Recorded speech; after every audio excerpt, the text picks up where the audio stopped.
All right, Frugal friends, I just dropped off all of my donations, what was left over after the yard sale and after the lady from the Girl Scouts came and took what she took. It was a different experience, and I thought, you know what, I'm going to show the Frugal friends what that experience was like, because it is definitely not what it used to be.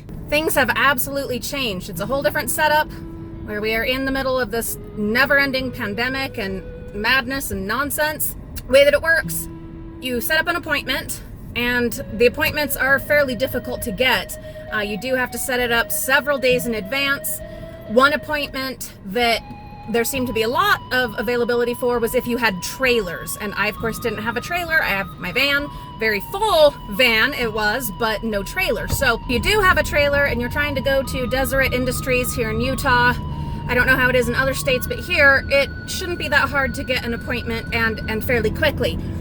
But if you just have a carload, then yeah, you're gonna have to schedule several days out. You pull up, they ask what time is your appointment, they ask for your name, they check it in on a little thing. Everyone's wearing masks as far as the employees there.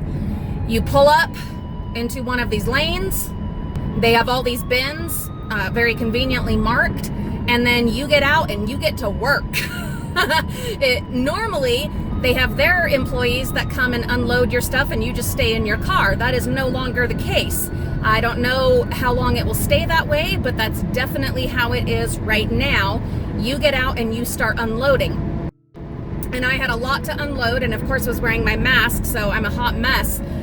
But it did instill some appreciation for what these employees do on a daily basis.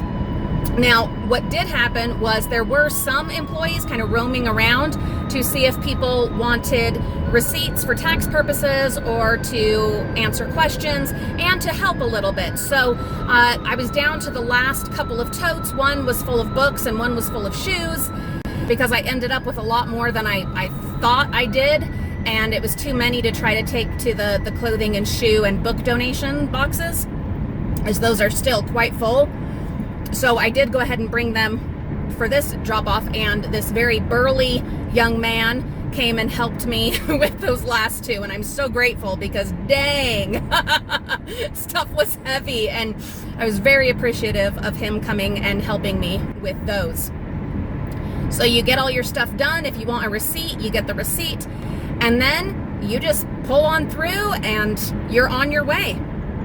So it's definitely a different experience now, but I really appreciated the precautions that they were taking. I liked the way that it was looking. I didn't get a chance to see any clues as to how they're handling the excess and the overload, if they are doing things better or the same or worse than the Savers that I went to last weekend, where there was just an abundance of donations that were ending up out in the garbage area.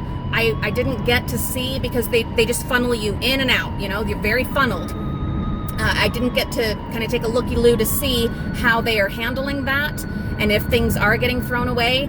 But at this point, I just needed to get the stuff out of my van. I needed to get it done. And I know that so many of us, even us savers and salvagers, do get to that point where we just need to move the stuff on, because we know that there will be so much more coming in, because we are constantly dumpster diving and bringing in and processing more items, and just the insane massive volume of stuff that's getting thrown away every day, and us trying to keep up with it, stay on top of it, salvage as much as we can.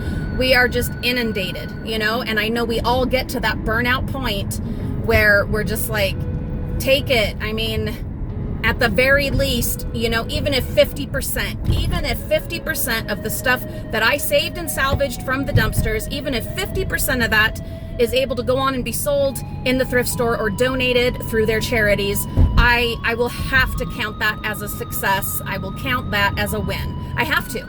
Otherwise, I'll go insane. Thank you so much for coming along, Frugal friends. Stay tuned. I have so much more for you coming soon. Be sure to subscribe. Hey, like and share if you feel so inclined.